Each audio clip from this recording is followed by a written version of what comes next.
Hi friends, welcome to Aadya's home cooking. ಇವತ್ತಿನ recipe ಬಿಳಿ ಹೋಳಿಗೆ. ಇದನ್ನು ಖಾರ ಹೋಳಿಗೆ ಅಂತಲೂ ಹೇಳ್ಬೋದು. ಇದು ಮಾಡೋದಕ್ಕೆ ತುಂಬಾ ಸುಲಭ, ಹಾಗೆ ತುಂಬಾ ಸಾಫ್ಟಾಗಿರುತ್ತೆ. ಹಾಗಾದರೆ ಬನ್ನಿ ಹೇಗೆ ಮಾಡೋದು ಅಂತ ನೋಡೋಣ. ಮೊದಲು ಒಂದು ದೊಡ್ಡ ಬಾಟ್ಲಿಗೆ 1.5 ಕಪ್ ಅಷ್ಟು ಮೈದಾ, ಒಂದು ಸ್ವಲ್ಪ ಉಪ್ಪು, ಹಾಗೆ ಒಂದು ಸ್ವಲ್ಪ ಎಣ್ಣೆನ ಹಾಕ್ಕೊಂಡು ಚೆನ್ನಾಗಿ ಮಿಕ್ಸ್ ಮಾಡ್ಕೊಳ್ಳಿ. ಮಿಕ್ಸ್ ಮಾಡ್ಕೊಂಡ್ಮೇಲೆ ಒಂದು ಸ್ವಲ್ಪನೇ ನೀರನ್ನು ಹಾಕ್ಕೊಂಡು ಚಪಾತಿ ಹಿಟ್ಟಿಗಿಂತ ಇನ್ನೊಂದು ಸ್ವಲ್ಪ ಸಾಫ್ಟಾಗಿ ಕಲಿಸ್ಕೋಬೇಕು. ಇದಕ್ಕೆ ತುಂಬ ಎಣ್ಣೆ ಹಾಕೋ ಅವಶ್ಯಕತೆ ಇಲ್ಲ. ಚೆನ್ನಾಗಿ ನಾವು ನಾದ್ಕೊಂಡು ಕಲಿಸ್ಕೋಬೇಕು. ಲಾಸ್ಟಲ್ಲಿ ಇನ್ನೊಂದು ಸ್ವಲ್ಪ ಎಣ್ಣೆನ ಸೇರಿಸ್ಕೊಂಡು ಮತ್ತೆ ಚೆನ್ನಾಗಿ ಕಲಿಸಿ. ಇದನ್ನು ಒಂದು 10 ನಿಮಿಷ ಆದರೂ ನೀವು ಇದನ್ನು ಚೆನ್ನಾಗಿ ಕಲಿಸ್ಬೇಕಾಗತ್ತೆ. ಹಾಗೆ ಹೋಳಿಗೆ ಚೆನ್ನಾಗಿ ಬರೋದು. ಈಗ ಅದನ್ನು ಒಂದು 15 ನಿಮಿಷ ಆದರೂ ನೆನೆಯೋದಕ್ಕೆ ಬಿಡಿ. ನೆಕ್ಸ್ಟ್ ಈ ಹೂರಣಕ್ಕೆ ನಾವು ಒಂದು ಬಾಣಲಿಗೆ 1.5 ಕಪ್ನಷ್ಟು ನೀರನ್ನು ಇಲ್ಲಿ ಹಾಕೋತಾ ಇದ್ದೀನಿ. ಹಾಗೆ ಒಂದು ಸ್ವಲ್ಪ ಉಪ್ಪನ್ನು ಕೂಡ ಸೇರಿಸ್ಕೊತಾ ಇದ್ದೀನಿ. ಹಾಗೆ ಒಂದು ಸ್ವಲ್ಪ ಎಣ್ಣೆನೂ ಕೂಡ ಹಾಕೋತಾ ಇದ್ದೀನಿ. ನೀವು ಎಣ್ಣೆ ಬದಲಾಗಿ ತುಪ್ಪ ಕೂಡ ಇಲ್ಲಿ ಉಪಯೋಗಿಸ್ಕೋಬೋದು. ಹಾಗೆ ಬೇಕಿದ್ರೆ ಒಂದು ಸ್ವಲ್ಪ ಅಜ್ವೈನ ಕೂಡ ನೀವಿಲ್ಲಿ ಹಾಕೋಬೋದು, ಆದರೆ ನಾನಿಲ್ಲಿ ಹಾಕ್ತಾಯಿಲ್ಲ.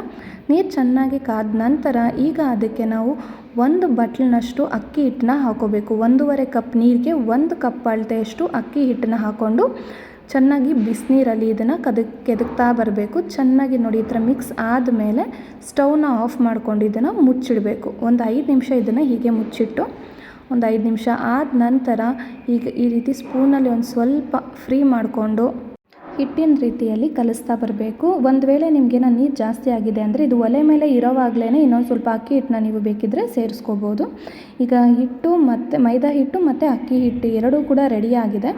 ಈಗ ಮೈದಾ ಹಿಟ್ಟನ್ನು ಇನ್ನೊಂದು ಸತಿ ಈ ರೀತಿ ನಾದ್ಕೊಳ್ಳಿ, ಇದು ತುಂಬ ಇಂಪಾರ್ಟೆಂಟು. ಈಗ ಇದನ್ನು ಒಂದು ಸಣ್ಣ ಒಂದು ಬಾಲ್ ಸೈಜ್ನಲ್ಲಿ ನಾನಿಲ್ಲಿ ಅಕ್ಕಿ ಹಿಟ್ಟನ್ನು ಈ ರೀತಿ ಉಂಡೆಗಳನ್ನ ಹಾಕಿ ಮಾಡ್ಕೊತಾ ಇದ್ದೀನಿ. ನೋಡಿ, ಎಲ್ಲ ಈ ಥರ ಸಾಫ್ಟಾಗಿ ಮಾಡ್ಕೋಬೇಕು. ಈಗ ಅಕ್ಕಿ ಹಿಟ್ಟು ಎಷ್ಟು ದಪ್ಪ ಇದೆಯೋ ಅದು ಅರ್ಧ ಸೈಜ್ನಲ್ಲಿ ನಾವಿಲ್ಲಿ ಮೈದಾ ಹಿಟ್ಟನ್ನು ಕೂಡ ರೌಂಡ್ ಮಾಡಿ ತೊಗೋತಾ ಇದ್ದೀನಿ. ನೋಡಿ, ಅಕ್ಕಿ ಹಿಟ್ಟು ಎಷ್ಟು ದಪ್ಪ ಇದೆ, ಮೈದಾ ಹಿಟ್ಟು ಎಷ್ಟು ದಪ್ಪ ಇದೆ ಅಂತ ನೋಡ್ಕೊಳ್ಳಿ. ಈಗ ಅದೇ ರೀತಿ ನಾನು ಎಲ್ಲ ಈ ರೀತಿ ಉಂಡೆಗಳನ್ನ ಮಾಡ್ಕೊತಾ ಇದ್ದೀನಿ. ಇಲ್ಲಿ ನಾನು 3 ವಿಧಾನದಲ್ಲಿ ಹೇಗೆ ಲಟ್ಟಿಸ್ಬೇಕು ಅಂತ ತೋರಿಸ್ತೀನಿ ನೋಡಿ. ಮೊದಲಿಗೆ ನಾನಿಲ್ಲಿ ಮೈದಾ ಹಿಟ್ಟನ್ನು ಈ ರೀತಿ ಅಗಲವಾಗಿ ಮಾಡಿಕೊಂಡು ಅಕ್ಕಿ ಹಿಟ್ಟಿನ ಹೂರಣನ ಅದರೊಳಗಡೆ ಇಟ್ಟು ಈ ರೀತಿ ಫಿಲ್ ಮಾಡ್ಕೊತಾ ಇದ್ದೀನಿ. ಸೇಮ್ ನಾವು ಒಬ್ಬಟ್ಟೆಲ್ಲ ಹೇಗೆ ಮಾಡ್ಕೋತೀವೋ ಅದೇ ರೀತಿಯಲ್ಲಿ ಇಲ್ಲಿ ಎಣ್ಣೆ ಹಾಕಿ ಕೂಡ ನೀವು ತಟ್ಕೋಬೋದು. ಹಾಗೆ ಇನ್ನೂ 2 ರೀತಿ ನಾನು ತೋರಿಸ್ತೀನಿ ಯಾವ ರೀತಿ ಅಂತ. ನಿಮ್ಗೆ ಯಾವ್ದು ತುಂಬ ಸುಲಭ ಆಗುತ್ತೋ ಆ ಥರ ನೀವು ಮಾಡ್ಬೋದು.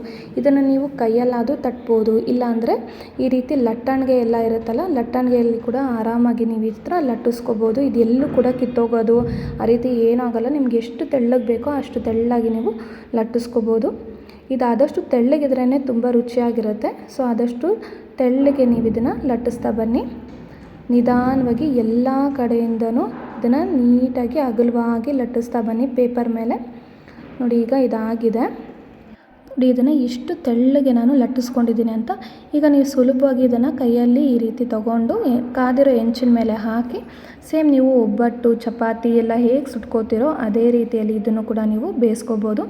ಇದನ್ನು ಎಣ್ಣೆ ಹಾಕಿ ಕೂಡ ನೀವು ಸುಡ್ಬೋದು, ಅಥವಾ ಒಂದು ಸ್ವಲ್ಪ ತುಪ್ಪ ಕೂಡ ಹಾಕ್ಬೋದು. ಇಲ್ಲ, ನಾನು ಎಣ್ಣೆ ಬಳಸ್ತಾ ಇದ್ದೀನಿ, ನೀವು ಬೇಕಿದ್ರೆ ತುಪ್ಪನೂ ಕೂಡ ಉಪಯೋಗಿಸ್ಕೋಬೋದು.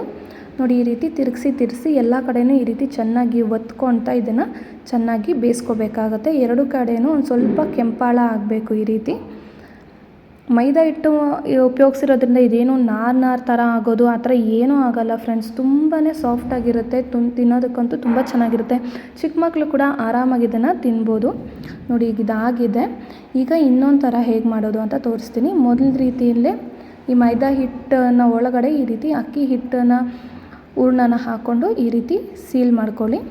ನೆಕ್ಸ್ಟ್ ಇದನ್ನು ಚಪಾತಿ ಮಣೆ ಮೇಲೆ ಇಟ್ಟು ಡೈರೆಕ್ಟಾಗಿ ಇದನ್ನು ಲಟ್ಟಿಸ್ಕೋಬೋದು. ಒಂಚೂರು ಮೈದಾ ಹಿಟ್ಟನ್ನು ಅದ್ರ ಮೇಲೆ ಸ್ಪ್ರಿಂಕಲ್ ಮಾಡ್ಕೊಂಡು ಅಥವಾ ಈ ಥರ ಹಾಕ್ಕೊಂಡು ಸೇಮ್ ನೀವು ಚಪಾತಿ ಎಲ್ಲ ಹೇಗೆ ಲಟ್ಟಿಸ್ತೀರೋ ಅದೇ ರೀತಿಯಲ್ಲಿ ನೀವು ಇದನ್ನು ಲಟ್ಟಿಸ್ಬೋದು. ಬೇಕಿದ್ರೆ ನೀವು ಎಣ್ಣೆ ಹಚ್ಕೊಂಡು ಮೊದಲು ನಾನು ತೋರಿಸಿದ್ನಲ್ಲ ಆ ರೀತಿ ಎಣ್ಣೆ ಹಚ್ಚಿ ಆದರೂ ನೀವು ತಟ್ಕೋಬೋದು, ಅಥವಾ ಈ ರೀತಿ ಮೈದಾ ಹಿಟ್ಟಿನ ಒಂದು ಸ್ವಲ್ಪ 2 ಕಡೆಯನ್ನು ಸ್ಪ್ರಿಂಕಲ್ ಮಾಡಿಕೊಂಡು ಈ ರೀತಿ ಚಪಾತಿ ಥರನೇ ಲಟ್ಟಿಸ್ಕೋಬೋದು. ನಿಮ್ಗೆ ಯಾವುದು ತುಂಬ ಸುಲಭ ಆಗುತ್ತೋ ಆ ರೀತಿ ಮಾಡಿ. ಯಾವ ಥರ ಮಾಡಿದ್ರೂ ಈ ಹೋಳಿಗೆ ಅನ್ನೋದು ತುಂಬ ಚೆನ್ನಾಗಾಗುತ್ತೆ. ಈಗ ಇದನ್ನು ಕೂಡ ನಾನು ಹೆಂಚು ಮೇಲೆ ಹಾಕ್ಕೊಂಡು 2 ಕಡೆಯೂ ಚೆನ್ನಾಗಿ ಎಣ್ಣೆ ಹಾಕಿ ಬೇಯಿಸ್ಕೊಂಡಿದ್ದೀನಿ. ಒಂದು ವೇಳೆ ತುಂಬ ತೆಳುವಾಗಿ ನೀವು ಹೊಸ್ಕೊಂಡಿದ್ದೀರೋ, ಎತ್ತಕ್ಕೆ ಬರ್ತಿಲ್ಲ ಅಂದರೆ ಈ ರೀತಿ ಲಟ್ಟಣಿಗೆಯಲ್ಲಿ ಸುತ್ತಕೊಂಡು ಇದನ್ನು ಡೈರೆಕ್ಟಾಗಿ ಈ ರೀತಿ ಹೆಂಚು ಮೇಲೆ ಹಾಕ್ಕೊಂಡು ಕೂಡ ನೀವು ಈ ರೊಟ್ಟಿನ ಅಥವಾ ಈ ಹೋಳಿಗೆನ ಮಾಡ್ಕೋಬೋದು. ನೋಡಿ, ಎಷ್ಟು ಚೆನ್ನಾಗಾಗಿದೆ ಅಂತ, ಎಷ್ಟು ಸಾಫ್ಟಾಗಿದೆ. ತಿನ್ನೋದಕ್ಕೂ ಅಷ್ಟೇ ತುಂಬ ಚೆನ್ನಾಗಿರುತ್ತೆ. ಯಾವುದೇ ರೀತಿ ಸಾಗು ದಾಲಿ ಎಲ್ಲದಕ್ಕೂ ತುಂಬ ಚೆನ್ನಾಗಿರುತ್ತೆ. ಇದು ನಾನು ಎಣ್ಣೆ ಬದನೆಕಾಯಲ್ಲಿ ಸರ್ವ್ ಮಾಡ್ತಾಯಿದ್ದೀನಿ. ಸೊ ನೀವು ಕೂಡ ಮನೆಯಲ್ಲಿ ಒಂದು ಸತಿ ಟ್ರೈ ಮಾಡಿ ರೆಸಿಪಿ ಹೇಗೆ ಬಂತು ಅಂತ ನನಗೆ ಕಮೆಂಟ್ ಮೂಲಕ ತಿಳಿಸಿ. ವಿಡಿಯೋ ಇಷ್ಟ ಆಗಿದ್ದರೆ ಲೈಕ್ ಮಾಡಿ, ಸಬ್ಸ್ಕ್ರೈಬ್ ಮಾಡಿ, ಹಾಗೆ ನಿಮ್ಮ ಫ್ರೆಂಡ್ಸ್ ಆ್ಯಂಡ್ ಫ್ಯಾಮಿಲಿ ಮೆಂಬರ್ಸ್ ಜೊತೆ ದಯವಿಟ್ಟು ಶೇರ್ ಮಾಡಿ. Thank you friends.